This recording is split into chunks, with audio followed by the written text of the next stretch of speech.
कोथिंबीर वडी करण्यासाठीचं साहित्य: 3 वाट्या बारीक चिरलेली कोथिंबीर, 1 वाटी डाळीचं पीठ, तांदूळ पिठी 1 टेबलस्पून, चवीनुसार तिखट, मीठ, हळद, हिंग, धणे जिरे पूड, साखर, मीठ, तीळ आवडीनुसार आणि तेल.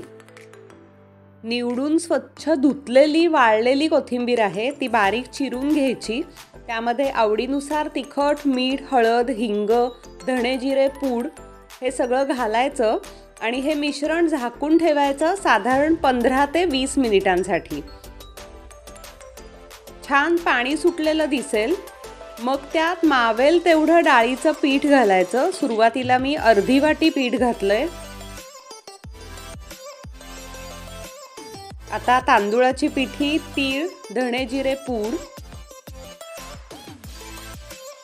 व्यवस्थित एकत्र करायचं. उरलेलं पीठ घालून परत एकदा छान मळून घ्यायचं. यामध्ये जास्तीचं पाणी लावलेलं नाहीये.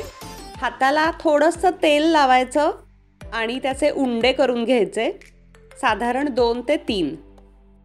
आता हे उंडे शिजवून घ्यायचे. त्यासाठी कढईमध्ये पाणी घालायचं. खाली एक रिंग ठेवायची. त्यावर जाळीची ताटली ठेवून त्याला तेल लावून घ्यायचं. उंडे जे तयार केलेले आहेत ते यावर ठेवायचे. आवडीनुसार वरनं थोडेसे तीळ लावायचे.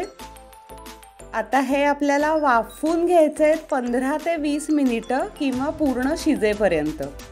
पूर्ण शिजली की गॅस बंद करायचा. हे उंडे पूर्ण गार होऊ द्यायचे.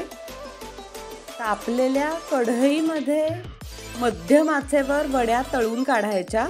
सतत ढवळत राहायचं किंवा तेलावर नुसत्या परतून घ्यायच्या.